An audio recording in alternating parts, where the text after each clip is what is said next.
자, 여러분 교재 542페이지가 되겠습니다. 이번 시간에는 62회 기출문제의 근로소득 관리 문제부터 같이 해보죠. 자, 1번 문제는 사원 등록 문제입니다. 자료 1번은 주민등록표고요. 윤세리의 주민등록표이다. 그런데 이 주민등록표에 윤세리라는 그 근로자를 찾아보면은 이와 같이 이 정역에 배우자로 되어 있습니다. 그렇다면은 이제 이정혁이 남편이고 이제 윤세리가 이제 여성 근로자라는 얘기인데, 그렇다면 우리가 이제 부양가족 그 등록을 할 때 본인의 부녀자 추가 공제 그 부분 확인해야 된다는 거죠. 자, 자료 설명은 이제 다 등록을 하고 나서 읽어가면서 명세를 고쳐 나가는 거예요. 그래서 일단은 입력을 다 해보십시오. 자, 인사급여 가셔가지고 사원 등록 누른 다음에 윤세리라는 사원을 클릭하시고 여기 명세에다가 본인 밑에다가 그 배우자부터 하죠. 3번 배우자 해가지고 이정혁부터 입력하겠습니다.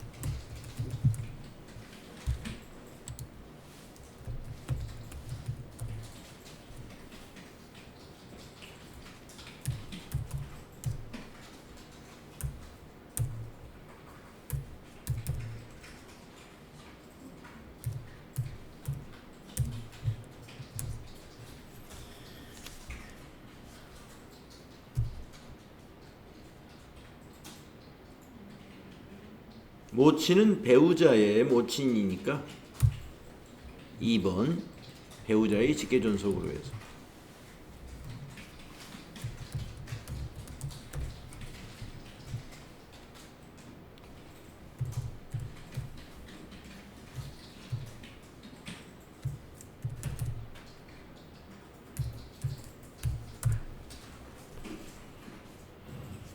자녀는 4번.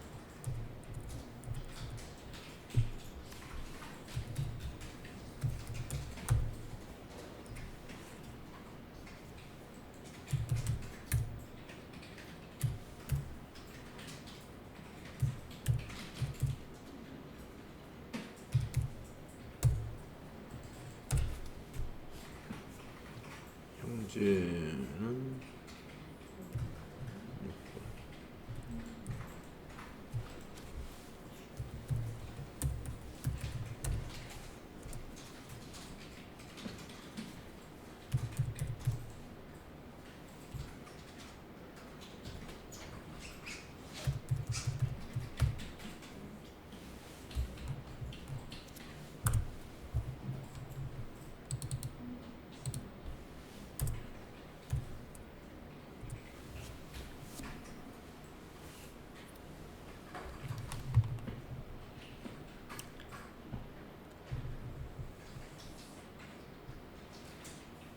이렇게 이제 본인 포함해서 다 선명을 모두 입력한 다음에 그 자료 설명을 하나씩 체크해 보겠습니다.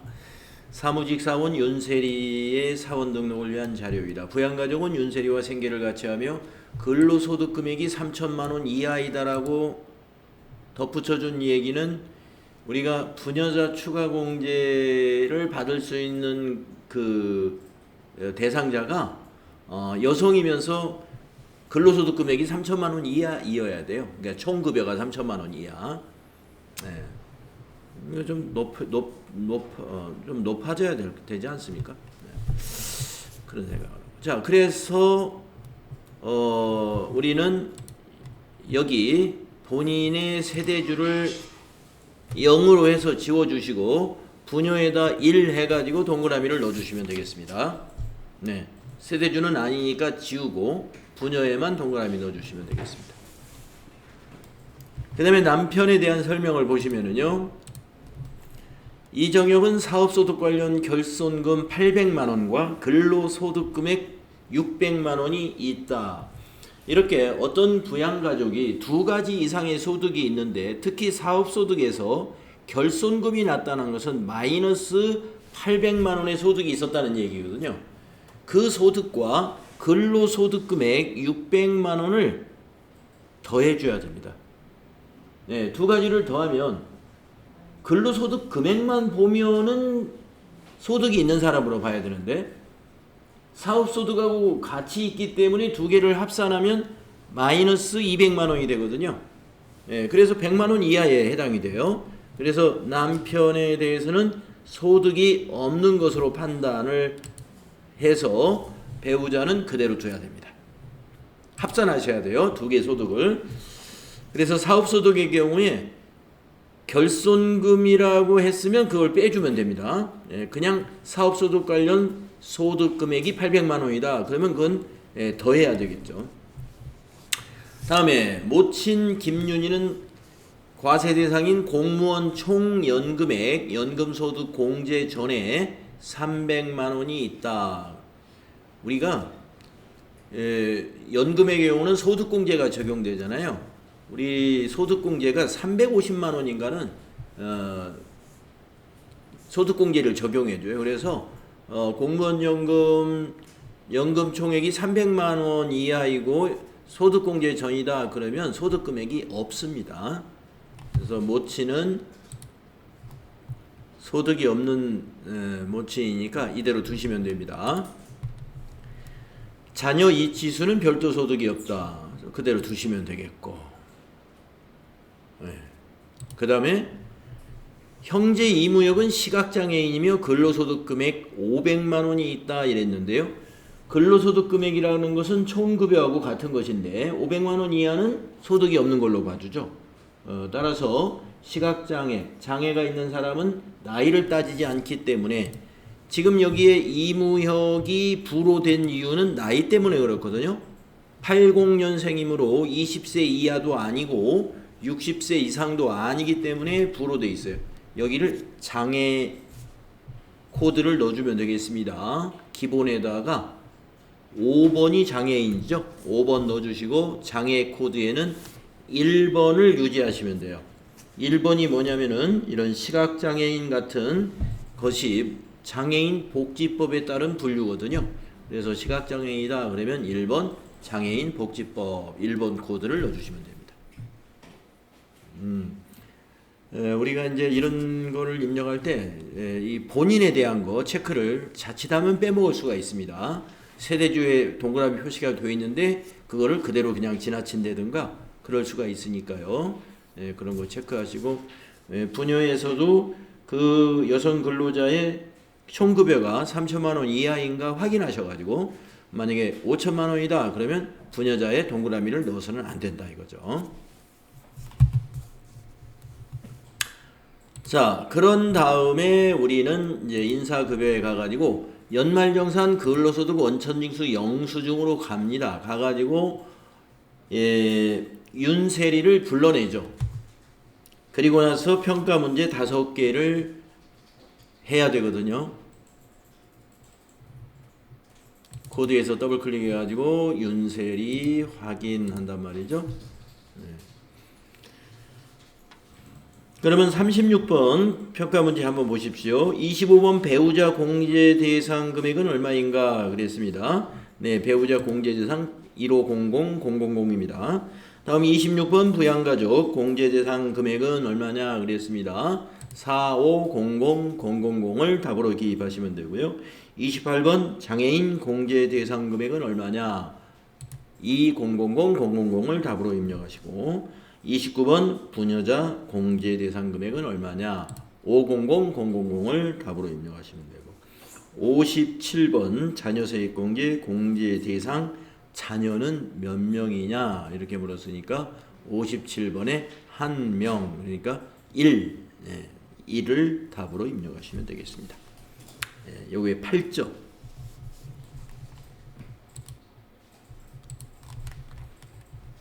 네.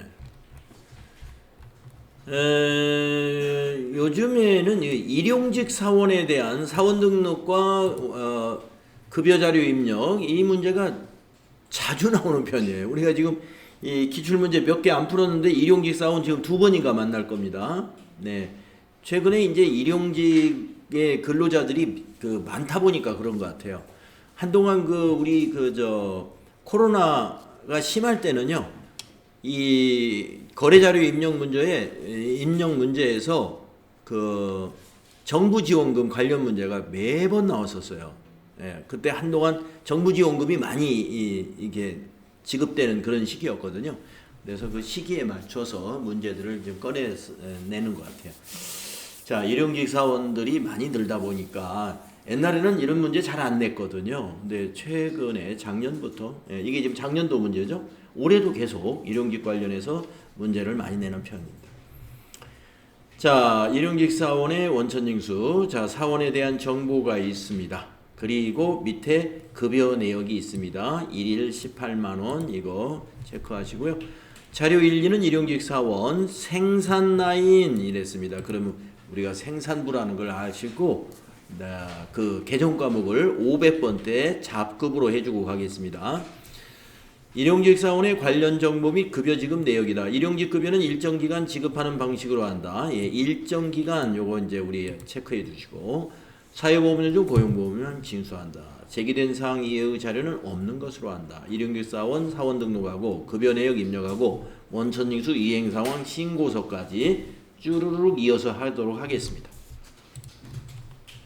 자, 그러면 인사급여에 가셔가지고 여기 근로소득관리에 있는 일용직 사원 등록 메뉴를 클릭한 다음에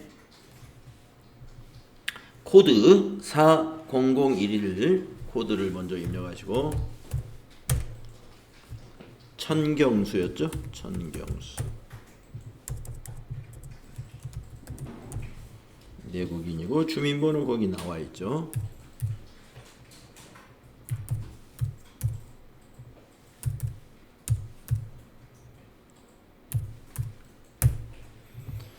입사 날짜도 거기 2024 나와 있습니다. 2024 1201. 퇴사 날짜는 그냥 비워두시고요. 밑으로 쭉 내려가서 13번에 있는 급여 지급 방법을 일정 기간 지급으로 바꿔줘야 되겠죠. 예, 자료 설명에 2번에서 일정 기간 지급이다라고 했고요. 그 다음에 정상급여에는 거기 자료 2번에 있는 1일 18만원 여기다 180000 입력한 다음에 1급직 그대로 두시면 되겠습니다. 그 다음에 그 밑에서 건드릴 건 없고요. 아까 생산 라인에 근무한다 그랬으니까 20번 개정 과목 설정을 이 물음표 단추를 눌러서 잡급이라는 단어를 입력해서 엔터한 다음에 500번대가 생산부서 일용직 800번대는 생산부서가 아닌 영업부라든가 다른 관리부서 507번 확인해 주십니다. 그리고 나서 일용직 급여 입력 탭을 또 클릭을 합니다. 바로 그 수행과제 2번을 여기서 하는 거예요. 일용직 급여 입력은 여기에 가셔가지고 12월 선택을 한 다음에 뒤에도 지급연호를 12월 클릭해 주시고 부서에서는 엔터를 쳐서 지나갑니다. 그러면 천경수 클릭하고 나서 그 자료 2번에 있는 12월의 근무일 5, 7, 9, 12, 14를 체크해 줍니다. 5, 7, 9, 12, 14 모두 5일이 되겠죠. 네. 그래서 밑에 합계 90만원 나왔습니다. 18만원짜리 5일 하면은 총 급여는 90만원이 되겠죠. 자, 그러고 나서 이제 3번 원천징수 이행 상황 신고서 작업을 하러 가면 되죠. 자, 인사급여 들어가셔가지고 원천징수 이행 상황 신고서 여기 있습니다. 예, 일용직 급여 자료 입력 바로 밑에 있죠. 여기 클릭하셔가지고 기간은 귀속기간부터 12월부터 12월까지 지급기간도 12월부터 12월까지 예 그리고 나서 엔터 치면은 정기신고로 작성이 됩니다. 그리고 나서 저장하시고 이 화면이 꺼내진 김에 그 다음에 그 평가 문제를 할 때 원천징수 이행 상황에서 질문한 답을 먼저 하는 것도 괜찮을 것 같아요. 예, 창을 바꿨다가 이게 찾는 것보다. 그래서 이제 그 다음 문제가 4개가 있는데 원천징수 이행사항 신고서에서 질문한 게 44거든요. 그걸 먼저 합시다. 12월 원천징수 이행사항 신고서를 조회해서 근로소득에 대한 원천징수 인원은 총 몇 명이냐. 여기가 근로소득이고 인원이 여기 있습니다. 그래서 답에다가 4 입력하면 되고요. 그 다음에 44번은 근로소득 일용근로 A03의 6번 소득세 등은 얼마냐. 여기 A03이 여기죠. 6번의 소득세 이거죠. 4050을 답으로 입력하면 되죠. 그리고 이제 41번, 42번 이제 거꾸로 이거는 12월 급여 입력 조회니까요. 이건 닫아도 되고요. 일용직 사원 등록 여기 화면에서 공제 항목 중 고용보험의 합계액은 얼마인가? 네, 고용보험 합계액 여기 나와 있죠. 8100을 답으로 입력하시고 다음 12월 급여의 차인 지급액의 합계는 얼마냐? 오른쪽으로 스크롤 바를 쭉 끝까지 끌고 가셔야 여기 차인 지급액을 볼 수가 있어요. 887450을 답으로 입력하면 되는 거죠. 그래서 이것도 7점. 네. 아까 8점, 7점, 이제 15점 했네요. 나머지 이제 10점이 남아 있네요.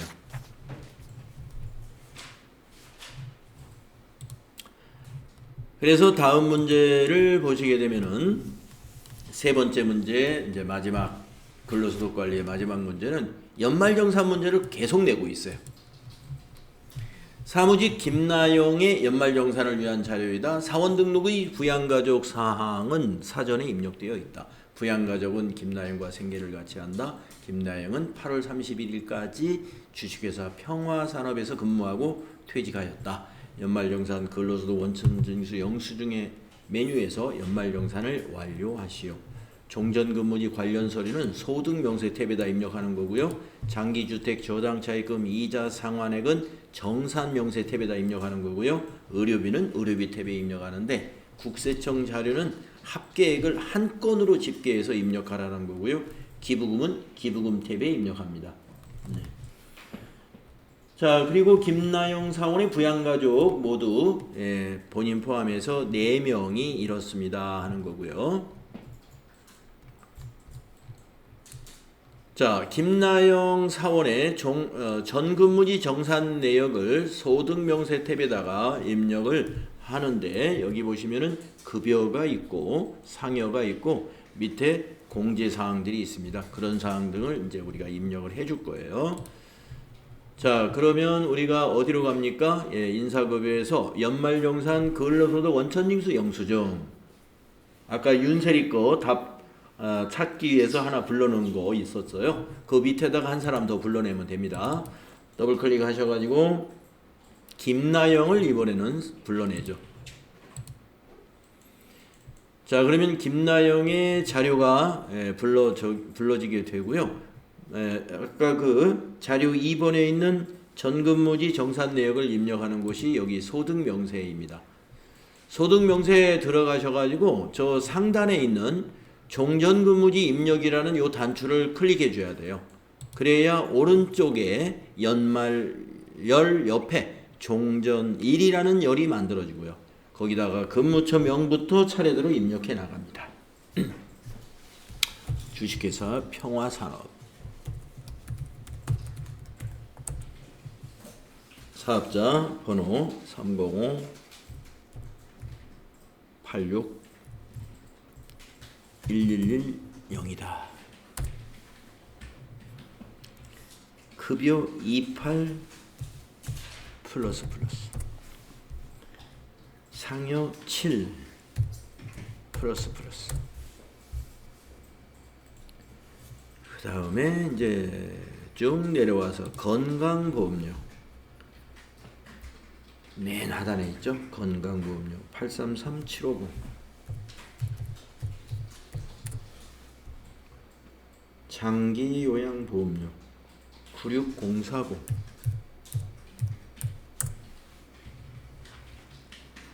국민연금보험료 1093500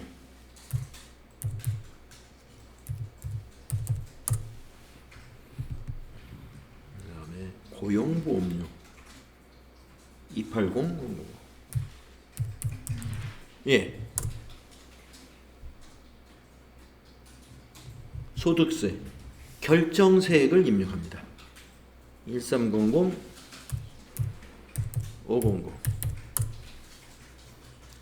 지방소득세 130 050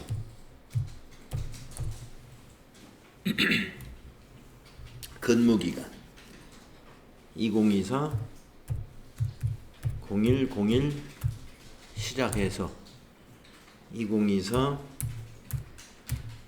08 3일이 종료일. 네, 날짜 두 개 입력하면 되죠. 그래가지고 우리 회사에서 9월부터 12월 4달치 급여에다가 종전근무지 8개월치 급여가 이제 합산되는 겁니다. 이 소득명세 맨 앞에 가면 여기 개에 급여가 4,200에 700만 원 나오는데 이것이 이제 종전근무지 자료하고 다 더해진 거예요. 이것이 이제 정산명세로 전달이 되는 거죠. 그 다음 자료 3을 보시게 되면은 기타 국세청 간소화 서비스 및 기타 증빙 자료의 첫 번째 자료 보시면은 장기주택 저당 차입금 이자 상환액이라는 게 나오죠. 네, 주택 관련 소득공제 적용을 받습니다. 계약자가 누구여야 되느냐? 연말정산하는 그 근로자가 계약한 저당 차입금이어야 됩니다. 그래서 주택 관련되는 거 무조건 인적사항이 지금 우리 연말정산하는 그 사원인가 그거부터 확인해야 돼요. 본인이 계약한 게 맞고요. 최초 차입일을 확인하면은요 2012년에 차입했고요. 그리고 상환 기간을 보시면 20년이라고 되어 있습니다. 비거치식이고요. 자, 요 세 가지를 가지고 이 세 가지 정보로 여기 정산 명세에서 우리가 입력할 곳을 찾게 되는데 이 주택 관련 소득공제가 34번에 가와 나가 있어요. 거기에서 이자 상환액은 나번입니다. 나번. 그 이자 상환액이 이렇게 좀 복잡해요. 2011년 이전에 차입했느냐, 2012년 이후에 차입했느냐, 2015년 이후에 15년 이상이냐, 15년 이하냐 이렇게 나누어져 있습니다. 그때 그 소득공제를 해주겠다는 법률이 달라져 가지고 이렇게 좀 나누어져 있다는 거죠. 자, 이거는 2012년에 우리가 차입한 거고 20년짜리예요. 그러면 12년 이후 15년 이상이 되고요. 그리고 비거치식이죠. 그래서 여기를 클릭해서 입력합니다. 이 화살표를 클릭하셔가지고 바로 이 자리에다 입력을 해주면 돼요. 120만 원 이자를 냈죠. 1200000 그런 다음에 밑에서 확인해 주시면 120만 원 모두 소득공제가 적용되고요. 그 다음 그 밑에 있는 자료는 의료비 자료가 되겠습니다. 환자, 의료비는 뭐 부양가족의 이름만 있으면 다 해당된다고 보시면 돼요. 의료비. 그러나 안경 구입비가 만약에 있다 그러면 50만 원을 초과한 금액은 합계 금액에서 빼고 입력하시는데 지금 이 이정희 씨의 의료비는 안경은 없습니다. 그래서 220만 원 모두 해당되는 것으로 보입니다. 자, 그러면 의료비 탭으로 갑니다. 의료비 탭에서 부양가족 관계 코드를 더블 클릭해서 환자를 불러냅니다. 이정희 그리고 확인하시고 상호하고 사업자 번호는 이 국세청 자료는 생략이에요. 그래서 의료 증빙 코드에다가 1번 국세청 건수 한 건 해가지고 220만 원을 입력하시는 거예요. 네. 자료가 간단하네요. 이제 마지막으로 기부금 영수증이 하나 있습니다. 그러면 기부금 탭으로 갑니다.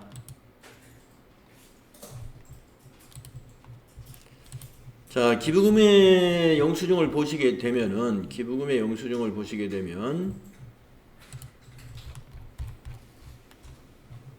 기부자 김나영 본인이네요. 예, 우리가 지금 김나영의 연말정산을 하는 거고요. 예, 종교단체에 기부한 것입니다. 네, 문제 없어요. 입력하시면 되죠. 자, 기부금에 해당 연도 기부 명세에 온자 처음에 작성을 하죠. 관계를 더블 클릭하셔가지고 본인 김나영 확인하시고요. 이 기부처 교회의 사업자 번호하고 상호를 입력하게 되죠. 그래서 1068이 99369 상호는 제1성결교회.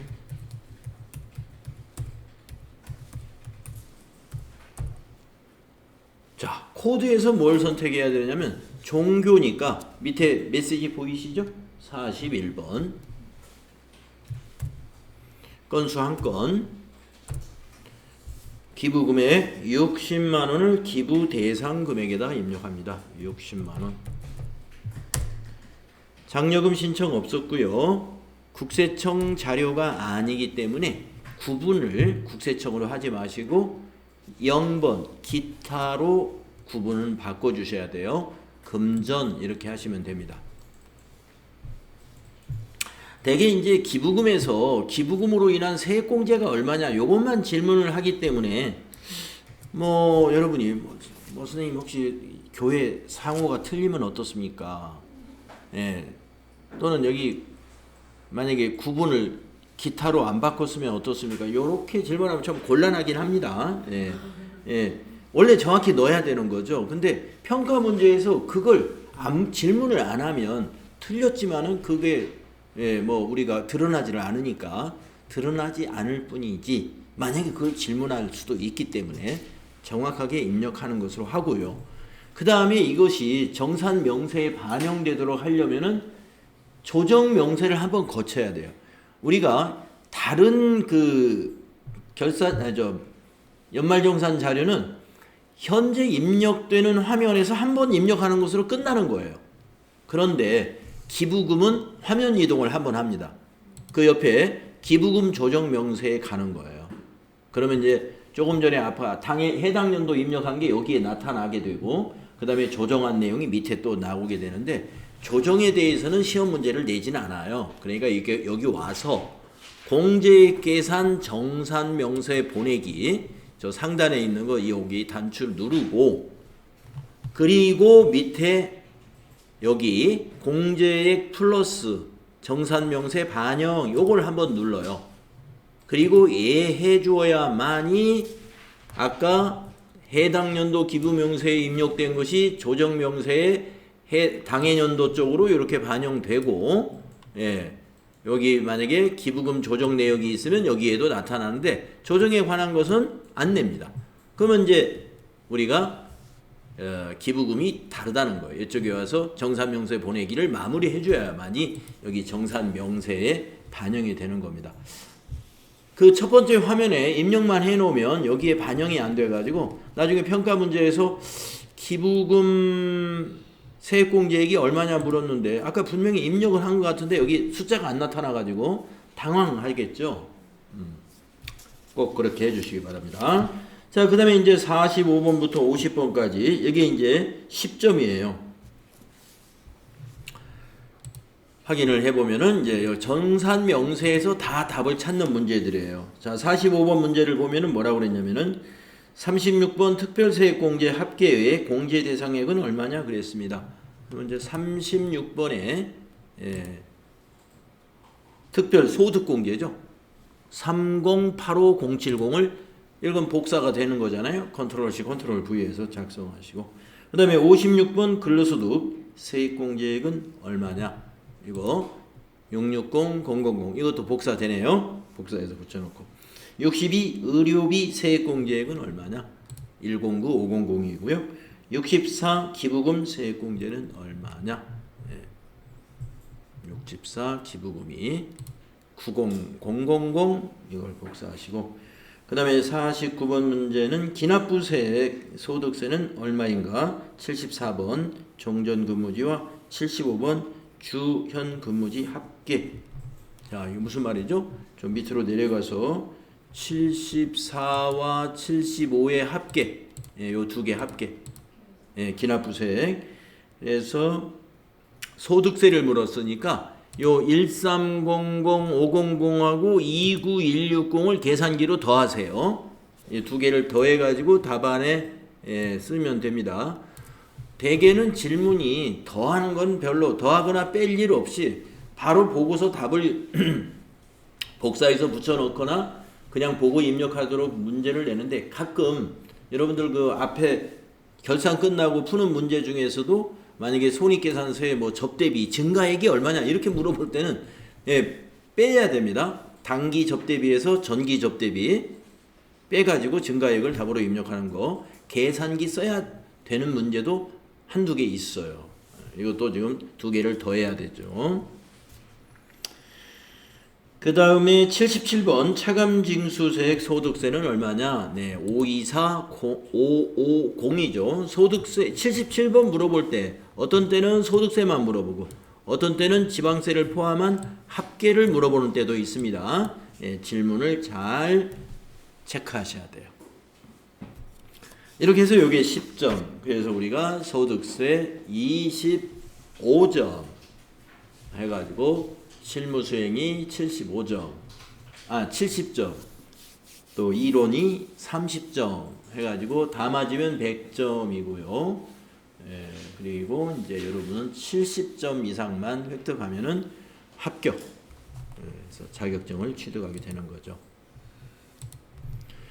자, 62회를 한번 풀어봤습니다. 자, 이제 63회로 넘어가 볼 텐데요. 63회에 이론 문제 좀 풀다가 쉴까요? 아니면 쉬었다가 풀을까요? 네, 좀 쉬었다가 풀죠. 예, 넘어갔으니까.